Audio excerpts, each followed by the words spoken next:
Hey, welcome back once again to my gastric bypass 9 years later. Good and the bad. Let's talk about some bad stuff today. First and foremost for me right now, because it's an ongoing process for me at this time, is, let me read the exact diagnosis here. It is reactive hypoglycemia secondary to late dumping syndrome. This is something that hit me about 4 to 5 years after the gastric bypass. Okay, this would be about 2009, 2010. I was at work. I was on my way back from a delivery. I had lunch at the delivery point. I drive for a grocery store, so I had some Chinese food, and hadn't really eaten Chinese food much. All I ate was, and I remember what I had, it was General Tso's chicken. Breaded, maybe a sugary type of sauce over it. Anyway, it led to a episode at work when I arrived back at the yard, which is about 90 minutes from the time I finished eating, and which is when late dumping occurs. It's not like dumping syndrome, which is an immediate distress. Okay, and that'll be another video, but this is different.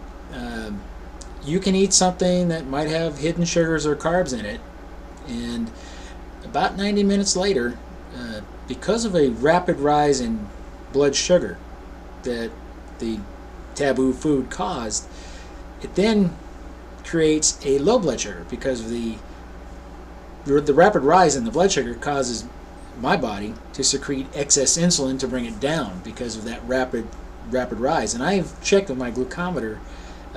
Eating a taboo food, started off at 85 fasting, ate 2 spoonfuls of oatmeal, a little bit of cream on it, no sugar. I think there were some blueberries, and my sugar shot up to 200 within about 15 minutes. So I monitored myself for the next 2 hours. I dropped as low as 62, and I was feeling it. 62 isn't too bad. It's not usually a pass-out type of low that or at least doesn't cause me to pass out. Everyone's a little different as far as their tolerance goes. 62 just makes me a little light. I feel light in the legs, kind of, and I know about it. I feel it, and I could eat something. Bad thing back then, though, was I didn't know what was happening, and it wasn't a drop to 62. When I got back to work, I just felt guilty about eating the food that I went up to our gym and immediately became a pool of sweat within seconds of getting on the walker and the treadmill. So that was a bad one. I got very low, enough to where I was passing out and was incoherent, and because it happened at work, it became a matter of record. And I had 2 more episodes at work before I started to realize what was really going on. I didn't fully understand what was happening then, and I didn't know what foods were really triggering it. I seemed to be on the right diet, the low carb approach that our doctors recommend, and it just hit me, and I didn't know what was happening. Now I know what's happening.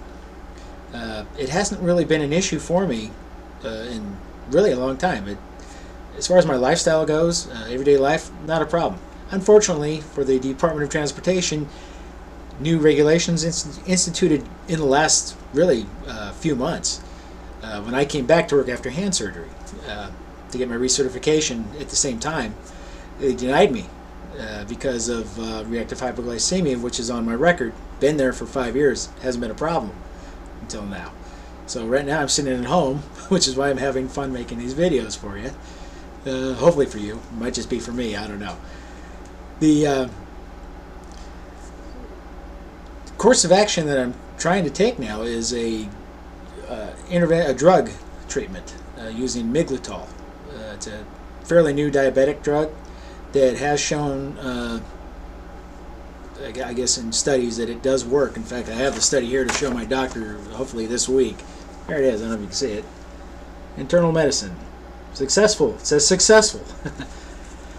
I have to be able to prove to the Department of Transportation doctors that I'm in control. There can be no doubt. And you know, I'm not arguing this fact either, because it is a safety concern. You don't want a guy driving an 18-wheeler down the road next to you and have him passing out because he ate a bite of a Twinkie. The drug intervention hopefully will be enough. If not, the other option is a revision of the gastric bypass. I had the Roux-en-Y style, which the revision, from what I understand, is that they convert it to a gastric sleeve, which gives you the valves, I believe it's called the pylori? I'm not sure. But your stomach doesn't just empty into the small intestine like it does on the Roux-en-Y. It actually sits in your stomach to digest and empties slowly into the intestine. So you don't get the late dumping and the reactive hypoglycemia.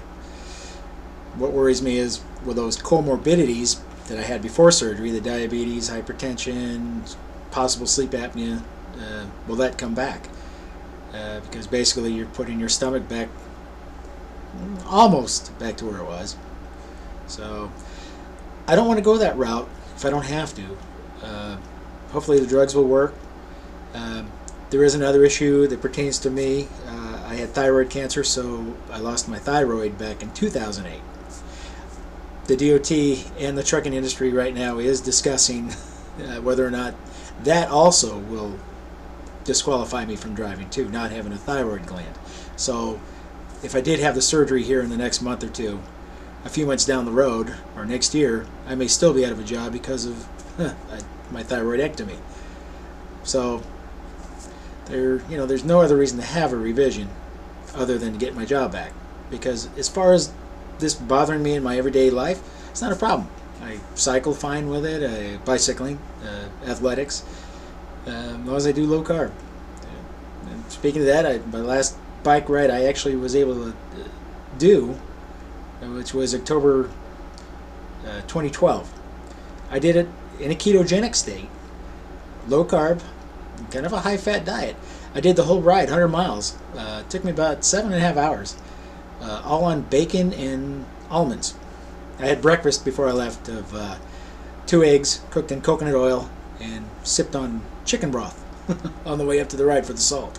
I lose a lot of salt, so it worked. So as long as I maintain a low carb diet, the blood sugar is in control.